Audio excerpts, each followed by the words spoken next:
Good morning student, welcome our channel VP पाठशाला।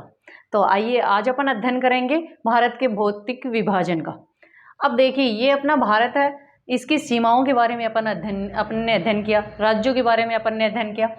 अब देखते हैं इसका भौतिक विभाजन कैसे किया जाता है। भौतिक विभाजन यानी इनकी भू आकृति, इसकी भूमि सारी तो एक जैसी नहीं है ना, तो भू आकृति के आधार पर इसका विभाजन किया जाता है। अब भू आकृति के आधार पर कितने भागों में बांटा जाता है? मुख्य रूप से 5 भागों में बांटा जाता है। और एक भाग अगर थार के मरुस्थल को भी इसी में काउंट करें, वैसे थार का मरुस्थल जो है ये यहाँ पर अपने राजस्थान में थार का मरुस्थल है, ये किसके अंतर्गत आता है? मैदानी भाग में भी आता है, क्योंकि प्राचीन काल में यहाँ से एक नदी आती थी, सिंधु नदी, तो उसका मैदानी भाग भी माना जाता है। लेकिन अभी जब ये सिंधु नदी विलुप्त हो चुकी है तो ये किस में आ जाता है? मरुस्थल के अंतर्गत आ जाता है। 5 भागों में देखिए 5 भाग कौन से होते हैं? तो पहला भाग आता है, ये उत्तर में अपन पढ़ते हैं कि कौन सी पर्वत श्रेणी है? हिमालय पर्वत श्रेणी है। और यहाँ पूर्वी भाग में भी फैली हुई है हिमालय की पर्वत श्रेणियां, और पूर्वी भाग में यहाँ तक कि अंडमान निकोबार द्वीप समूह में भी हिमालय की श्रेणियां अवस्थित हैं। तो सबसे पहला विभाजन आ जाएगा उत्तरी या उत्तर पूर्वी या उत्तर पूर्वी पर्वतीय श्रेणी या पर्वतमाला या पर्वतीय श्रेणी। और दूसरे नंबर पर आ जाएगा, देखिए यहां से कुछ नदियां निकलती हैं और ये इनमें किसका निर्माण करती हैं? मैदानों को। ये डॉट डॉट जो दिख रही है ना, डॉट डॉट, ये किसके अंतर्गत आते हैं? मैदानी भागों के अंतर्गत आते हैं। तो ये भी उत्तर की तरफ ही है। तो दूसरे नंबर पे आ जाएंगे उत्तरी मैदान, उत्तरी मैदान। तीसरे नंबर पर देखिए, तीसरे नंबर पर ये आ जाएंगे पठारी प्रदेश। ये मैंने बना रखे हैं ना, ये देखिए ये डॉट डॉट सी बना रखे हैं, ये लाइन सी बना रखे हैं। ये किसके अंतर्गत आता है? ये पठारी प्रदेश के अंतर्गत आता है। और ये बीच का जो भाग है ना, ये पठार है। पठार क्या होता है? पर्वत श्रेणी जो होती है वो पत्थरों के से ही निर्मित होती है, पर्वत श्रेणी भी और पठार भी। लेकिन पर्वत श्रेणी में क्या होती है? इस प्रकार से चोटियां होती हैं, इस प्रकार से चोटियां होती हैं। पठारी जो भाग होता है ये जैसे समतल भाग है, समतल भाग से ऊपर उठा हुआ भाग होता है, ये समतल भाग है। और इससे इस प्रकार ऊपर उठा हुआ जो पथरीली भूमि होती है उसे प्रायद्वीपीय पठार बोलते हैं, उसे पठार बोलते हैं। तो ये समतल मैदान है, इससे ऐसे ऊपर उठे हुए हैं, पथरीली भूमि होती है, ये इस क्षेत्र में फैले हुए हैं, भारत के बीच वाले इस क्षेत्र में फैले हुए हैं।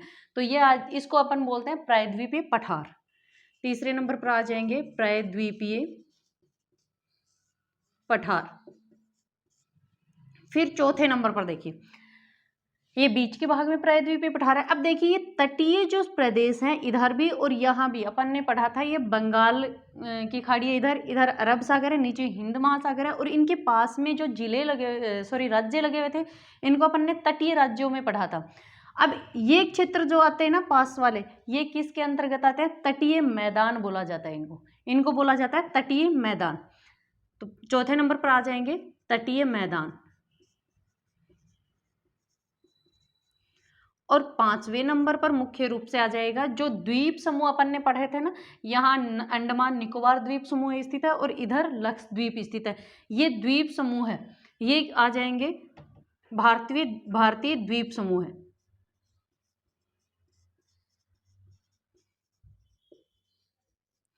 और छठे नंबर पर आ जाएगा भारतीय मरुस्थल या थार का मरुस्थल।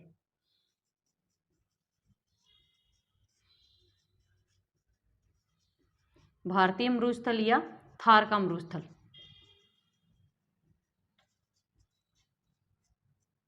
थार का मरुस्थल।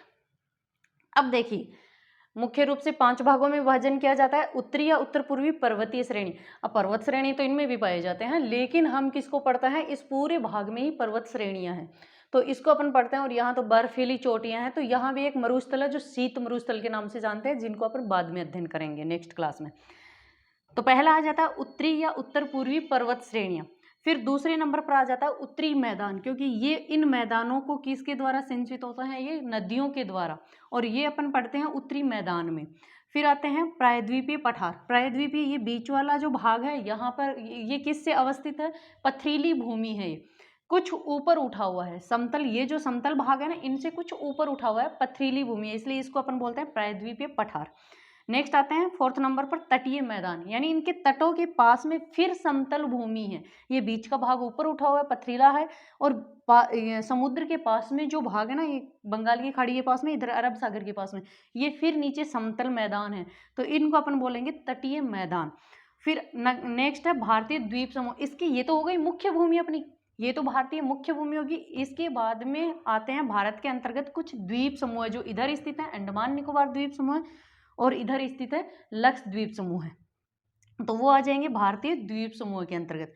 अब छठे नंबर पर अपन किसको मानते हैं? छठे नंबर पर भारतीय मरुस्थल, जो ये भाग है भारत का, ये किसके अंतर्गत आता है?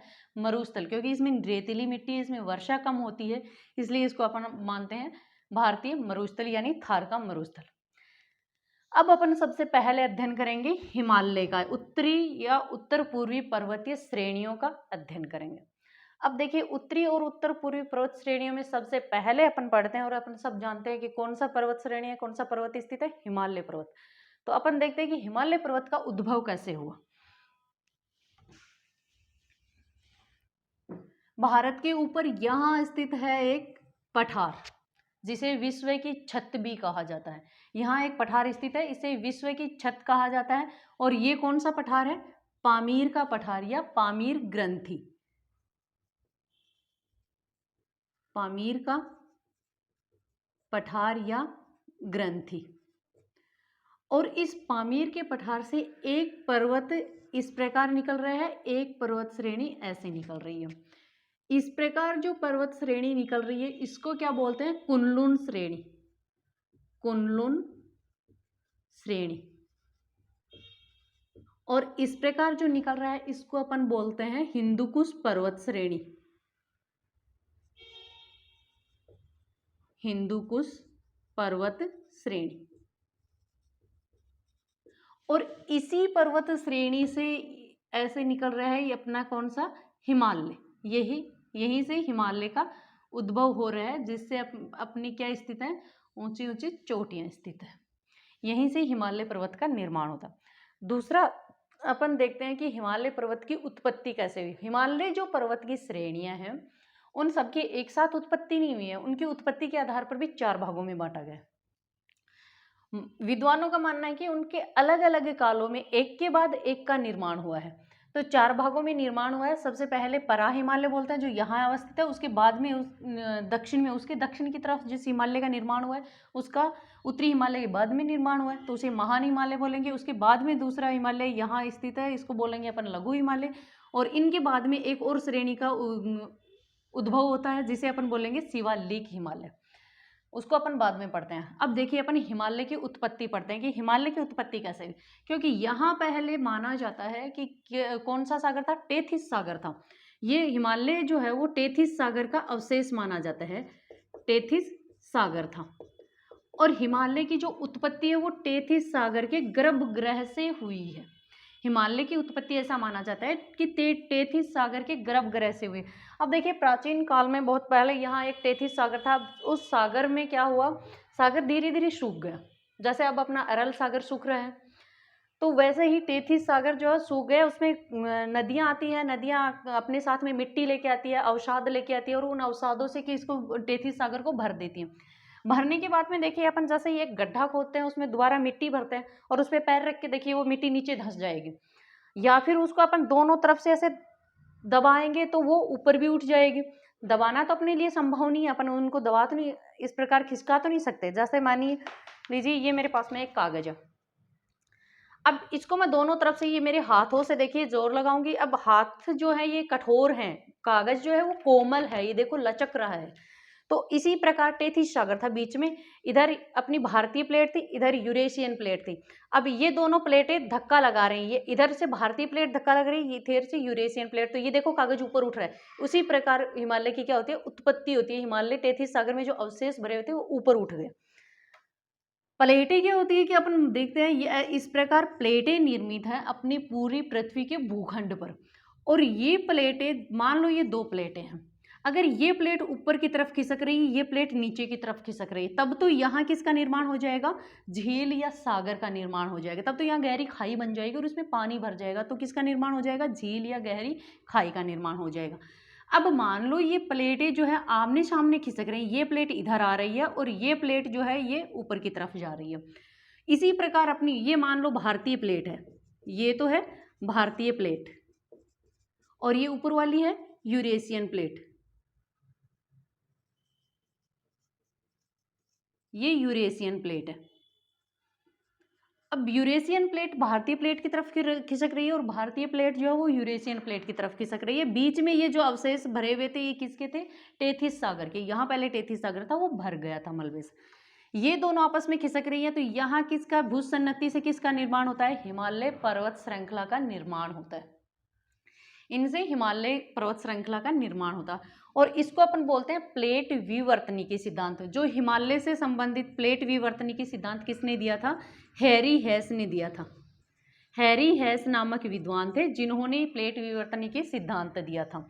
तो इस प्रकार ये दोनों प्लेटों के आपस में इस तरह खिसकने से भारतीय प्लेट यूरेशियन प्लेट की तरफ और यूरेशियन प्लेट भारतीय प्लेट की तरफ खिसक रही हैं और वो बीच में जो टेथिस सागर के अवशेष भरे हुए थे वो ऊपर उठ जाते हैं। तो इनसे किसका निर्माण होता है? हिमालय की उत्पत्ति होती है। अब हिमालय की उत्पत्ति टेथिस सागर के गर्भगृह से होती है, तो इसको क्या बोलते हैं अपन? हिमालय को बोलते हैं नवीन वलित पर्वत बोलते हैं, नवीन वलित पर्वत श्रृंखला बोलते हैं, वलित पर्वत श्रृंखला बोलते हैं। हिमालय जो है वो नवीन पर्वत श्रृंखला है। अब हिमालय कितनी दूरी में फैला हुआ है? अब बात आती है, तो हिमालय यहाँ से लेके यानी भारत के पश्चिमी भाग और पाकिस्तान के पूर्वी भाग से, यहाँ से लेके इस प्रकार ये फैला हुआ है और ऐसे आके ये पूर्वी भागों में भी इस प्रकार फैला हुआ है, यहाँ भी फैला हुआ है। तो कितनी दूर में? 2500 किलोमीटर में फैला हुआ है, 2500 किलोमीटर में फैला हुआ है। कुछ विद्वान 2400 किलोमीटर मानते हैं, लेकिन अपनी जो आरबीएससी की पुस्तक है उसमें 2500 किलोमीटर दिया हुआ है। तो अपन पढ़ेंगे हिमालय कितनी दूर में फैला हुआ है? 2500 किलोमीटर में। अब हिमालय की चौड़ाई देखते हैं कि कितनी दूरी में। तो शुरू में यानी यहाँ पश्चिमी भाग में हिमालय की चौड़ाई कितनी है? 450 किलोमीटर है, 450 किलोमीटर है। लेकिन जो जो ये पूर्व की तरफ जाता है, जो जो यहाँ तक आता है, तो बीच से लेके यहाँ आते आते इसकी लंबाई हो जाती है 320 किलोमीटर तक रह जाती है। यानी आगे जाके ये धीरे धीरे कम होता जाता है। ये समझ में आया? इसके बाद अपन पढ़ते हैं कि हिमालय, मैंने बताया था कि हिमालय का एक साथ उद्भव नहीं हुआ है, एक साथ उद्भव नहीं हुआ है, इसका धीरे धीरे अलग अलग कालों में उद्भव हुआ है। तो उसके आधार पर, भू आकृति के आधार पर हिमालय का उद्भव विभाजन कितने भागों में करते हैं? 4 भागों में करते हैं। सबसे पहला आता है परा हिमालय।